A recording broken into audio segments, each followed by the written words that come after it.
There we go. Hello. So my name is Christine Kayser. I am a SEO and Content Strategist. Most recently, I was with Bay State Health, which is a health system in Western Massachusetts. I actually just left there last week, just in time to come here. Before that, I was at Skybird Inc., which is a content marketing agency. So I've actually worked with some of your companies on the agency side. And then before that, I was in video games for a long time. So if you've ever played Rock Band or Dance Central, I was involved in those games and demoing those at many, many conferences. Wow, I had no idea about Rock Band. That's cool. My background is not quite that cool, but I'll try. I'm Sam Billetdeaux. I'm a principal product manager. Been a Conductor for almost 7 years now. I've been doing product management for close to a decade. It's been very cool being at Conductor through the advent of all this new AI technology and being part of building solutions for practitioners. So I really like the role that I get to play in working with everybody who is helping their organizations navigate all of these transitions too. It's very very interesting world for me to be a part of in the product space. So today we're talking about the 3 keys to creating quality content at speed. And I think one of the most important parts of that is the quality part. As Seth showed this morning, anybody can crank out blog posts in ChatGPT with a 1-sentence prompt.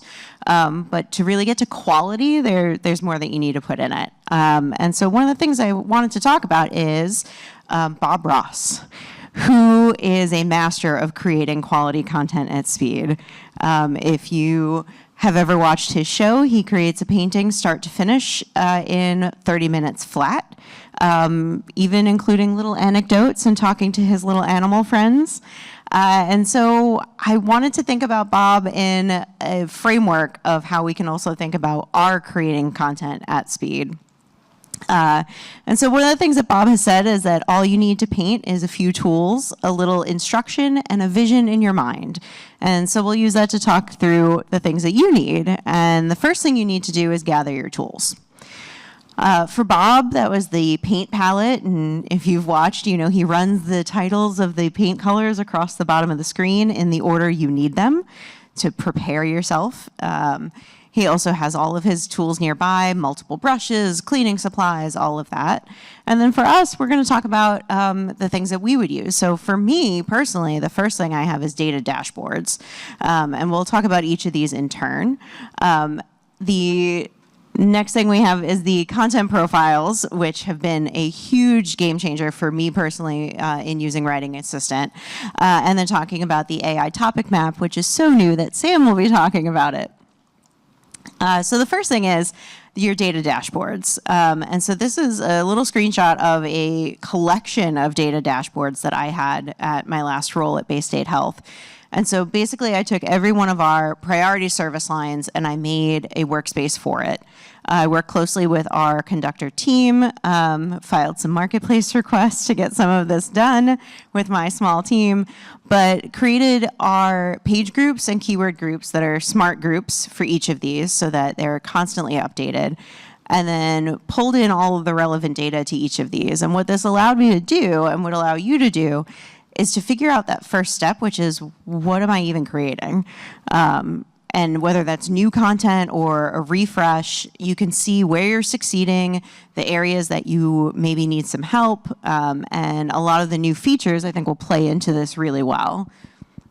Okay, that's good. The next thing is the content profile. So I think you've heard people talk about these today. I think one of the most useful things here is that they are they feed into Writing Assistant's AI. And so if you're trying to target to specific people, to specific audiences, having this really detailed helps you do that.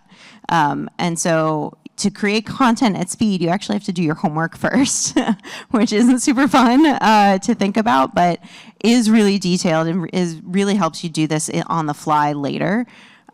So there's a really great detailed guide in the Conductor community, actually, in the Learning Center. that will walk you through all of the different pieces you need. I love that guide because honestly, I went through and made our content profiles and thought I had it all written down and what I wanted, and then read that guide and realized how much more I could really put in here. And so this is the kind of thing that feeds that really lengthy prompt that Seth showed this morning. The more information, the more context that you give to the AI in your profiles, the better results you'll get, the better recommendations you'll get. Yeah, and people ask me all the time, like, what is the most important thing I could do, or what's the best way to actually get the, highest quality content from Writing Assistant?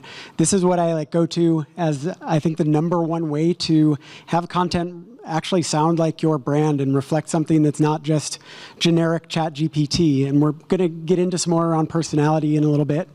But I think this is, something that everybody should be leaning on heavily. Even if you're using other products, hopefully you're using Conductor, but whenever you are using AI to help you with anything creative, bring anything from your homework, like you've said. You've done your homework. Now make sure you bring that into the tools that you're using, because the AI has gotten, in virtually every tool, LLMs have gotten so powerful now that you can have a few pages of your style guide in here. You can copy and paste a bunch of examples of what sounds like our brand, what doesn't sound like our brand. You can get really detailed about your audience demographics and just kind of go to town on this, is what I tell people. Context dump, don't worry about it being super formatted. That's what our job is with this, system prompt that we have. Make use of, we take whatever you put in here and make use of it to give better outputs. So really, really lean on this one. Oh, this is me. This is where I go. Yeah, so Seth showed a lot about kind of Seth and Wei showed a lot about topic map, kind of vision, where we're headed with this. I want to frame a little bit more on, within this framework of doing the preparation and your canvas and making sure you're ready to paint. Topic map is helping you focus on the right topics on your site where you're looking to build or improve your authority. So this gives you a map of all of the content on your site and an indication of how you are being viewed by AI tools like AI search engines like ChatGPT. And then it's giving you recommendations for how you can create new content or optimize existing content in the areas where you should be demonstrating your authority. So it's not like going after any random keyword or any random prompt. It's looking at where is your brand actually, what do you have the right to be talking about? What should you be talking about? And giving you that inspiration for the content that you should be going after today, kind of are we going to be doing a mountain portrait, or are we doing a forest scene? We want to make sure that we're thinking about that we're even looking at the right opportunity before we take any steps into the tools. Yeah. And once you have that idea of what you're going to create, working from a template is super helpful. For Bob, you may or may not know this, but he wasn't painting just live on the spot, whatever he thought. He always did a prep painting first, and it was just off screen so that he could reference it. They weren't always exactly the same, but it at least gave him something to look to so that he could pace himself and that he knew what he was going to create ahead of time before he started painting. For us, we're going to talk about the outline specifically in the Writing Assistant, and then also a little bit about the content score and some other AI assistants. So coming from a healthcare organization, they were a little bit nervous, to say the least, about AI. And so drafting full pieces with the AI was kind of not something they wanted us to do. That was sad, seeing how much there was in Writing Assistant that it can do for you. But even if you're in a highly regulated or sensitive industry, you can still make the most of this tool. So one of the things that I loved doing was using Writing Assistant to create the outline, because this was the guide either for myself writing the content or for our freelance writer or for one of our in-house writers of all the points they needed to cover. And this was super helpful because that means that you can create this a lot faster than trying to figure out from your draft, then in Writing Assistant, whether or not your draft is any good. If you start from the outline to begin with, you know that you're on the right track. Yeah, and quickly on outlines, it's one area that we're since we've invested in this AI platform, we've got prompts that are, that we're evaluating all the time and improving based on different models and things that we're observing. The outline is an area in particular we think has tremendous value as the starting point for launching into your content. So you need to make sure that the strategy represented here contains the content profile that we talked about, is going to be reflective of your brand and your audience. Really important to make sure that you start from a good point here, and well, that's it. And then actually using all of these recommendations. So I had some team members that would see the recommendations and the content score that come up in here and ask me, well, what's a good score? Or what do I even do about this? This is your guide to make your draft better. And it sounds so simple and basic, but when you're in a rush and you're trying to get content out the door, you may just decide, oh, that's good enough. But especially with apparently the easy button that Way has introduced coming to the system, really reading these and understanding what it's recommending and why it's recommending it will help you improve your draft. It will help you make this content better very quickly, much more quickly than reading the draft a million times and trying to figure it out on your own. Really lean on the information that it's providing you here. One other note that I found helpful is that if the recommendations aren't feeling as relevant as they should be, that probably means that your inputs need to be fixed. So maybe you need to add some things to your content profile, or maybe you need to add some things to the knowledge sources that Sam will talk about in a minute. Getting all of that data in there, if this is not as helpful as you think it should be, the homework that you did probably needs a revisit. Yeah, I've had a few conversations today alone about content score and what is a good score, and can I get a 100? Is it possible to get a 100? What is the difference between an 83 and an 86? And I think coming from the really keyword-focused SEO world where content scores were super focused on keyword density, it kind of encouraged some, just thinking of gamification among everybody who's writing content. You're just looking to drive that score up, and anything you can do to go one number up is going to be great. But the new way that we're thinking about content for the AI world, you should be thinking about actionability and just, do I need to be improving this content? Should I even be working on this content in the first place? How do I bring my authority to this content? So it's not about individual increments of 65 here up to 66 or 67. You should look at the objective and say, oh, I've got a pretty big chunk of improvement I could make here. We're providing suggestions in that purple AI response box on how I can actually go about improving that. So it's all about actionability and directionality over the just specific gamification of the numbers. And then even if you are in a sensitive industry, as I mentioned, and you can't use some of the features where you are maybe having AI draft articles for you or even rewrite sections, you can let it do a lot of the tedious work, especially as you're optimizing for the robots. So things like taking a paragraph and turning it into bullet points, or vice versa, or even pulling out information. And for me, I use this a lot to reduce our medical jargon, telling it, highlighting a section and saying, please put this in plain language, give definitions for any medical language. So, this revise feature, you can put a ton of information in there about what you want to see and really have a lot of control over it, but make AI do the hard work. This is the number 2 suggestion for me after content profiles. The revise, so I'm a product guy, I look at this and I think we need to make this more visible in the feature because it is so powerful. You can do so much with this revision, and it just kind of looks like, oh, a text input. I want to tell it to do something, make some edits for me. But every time you use the revise capability here, it's going through all of those same kind of system prompt steps in the orchestration that Seth was talking about earlier today. So it's bringing in the content profile, the competitor intelligence. So one small input, oh, I need this to be rephrased, or I need to rewrite this section, or add another section here. That actually goes through a pretty complicated prompt that is doing a lot of critical thinking and going to actually contextualize it for your brand, for the piece of content you're working on, for the competitive landscape. So, I mean, I want to make sure this is more visible in the product, but I also want to call out in every conversation, please use this capability when you're working in Writing Assistant. Yeah, and it does well. I mean, the next slide has our little bullet point list. And yes, this may have taken me only a couple of minutes to do by hand, but if you're doing this on, a large scale, refreshing a lot of content at once, this saves you a lot of time.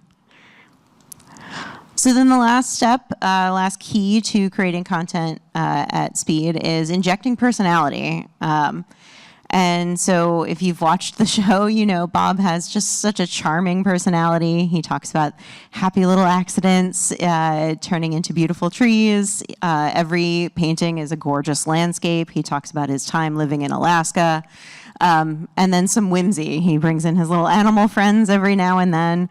For us, we're going to talk about the brand POV, the new knowledge sources feature, and then also bringing in your SME expertise. And the reason is, without the brand POV, everything's kind of flat. That top layer is landscape paintings, but those are all AI. I literally looked for AI landscape paintings. They're just a little too smooth, a little too shiny. They don't really have heart. And then the bottom, when you look at them, they're bright, they're vibrant. You can see the brush strokes. I don't know about you all, but I can recognize these as Bob Ross paintings immediately. And that's really the difference with bringing in the brand POV. Yeah, and so this new capability that we are releasing in the next, I would say, 2 to 4 days. That's the official product answer on this. I think both Seth and Wei talked about this one. It is, in fact, coming in the next few days. The way I think about this, we all work for organizations where, our brand wisdom is kind of institutionalized all around us in everything that we are doing. It's in Slack, it's in our knowledge bases, it's in communities, it's in technical documentation, it's in sales or escalations or support tickets, subject matter expert interviews. Think about everything that contains what your business does, what your business, what your brand knows, what your authority is, what you can speak to with more expertise than generic ChatGPT. So we think about the whimsy and the happy little accidents. Really be thinking for any topic that you're writing about, what do we have to say? What is our experience with this topic? It doesn't need to be, you don't need to go out and write a new document to upload to use as a knowledge source here. Leverage the documentation that you already have. So if you have a marketing study or product specifications, or if you have a video with an interview with a subject matter expert, run that through get the transcript from that video, copy that into a doc, and upload that document here. So similar to the content profile, this should be really easy for you to just bring your context into the tool. You shouldn't need to think about how am I formatting these notes so that the AI can use them. That's our job. Your job is just spend an extra 30 seconds or 2 minutes to think critically about what is going to help us show our authority for this topic. How can we stand out? Because every minute you put into that critical thinking up front, it's going to pay back in the output of the quality of the output you get. Yeah, absolutely. And when we were prepping for this presentation and Sam was running me through what this new feature was, I was so excited because I know that at Bay State, at least, we had hundreds of hours of SMEs on video because we do a lot of webinars. And it would take a human a lot of time to sort through all of that and figure out what's actually relevant for the AI to know. But to be able to pull transcripts from them and just put it into the system, and whether or not the content of the webinar was focused on the same thing as your article, you still have that brand voice and that expertise in there. And then the final piece is the expertise and personality. So whatever your industry, bringing in expertise is still important. I'm actually surprised we haven't heard EEAT today at all in the sessions I've been in, because it's still important. The basics of SEO are still important. Having that expertise, having your experts' credentials available on the page is really important, especially in healthcare, especially as the AI figured out that they shouldn't be looking at Reddit for healthcare related questions. Don't eat one small rock a day. And then also personality. I mean, bring in quotes from your SMEs. Don't just bring in their expertise, but bring in information that only your brand can provide, that only you can pull into this so that it isn't just something that comes out of ChatGPT. And wanted to end on a note that Bob Ross said, which is, I really believe that if you practice enough, you could paint the Mona Lisa with a 2-inch brush. We all have access to the AI tools, whether you're a Conductor customer and you have access to these really exciting features and they're doing a lot of the work for you, or you're still using ChatGPT. The tools are the same. It's how you use them and the prep work you put into them that will let you actually create quality content. Oh, and I'm echoing. Don't use mine. Will actually let you create your quality content at speed. Oh, the clicker. The clicker. Sam figured it out. Interference. Well, yeah, that's why he's the product guy, and I'm the word nerd. Well, thank you all for coming to chat. I think we have 12 seconds left here, apparently, for questions, but if there's any extra time. Yeah, and would love to chat with more folks in the hall after this, or at the reception afterwards, whether it's Conductor or other tools. Like, I just love talking about how can we all just create better work when there's so much AI slop out there, right? So yeah, would love to chat more with anyone here.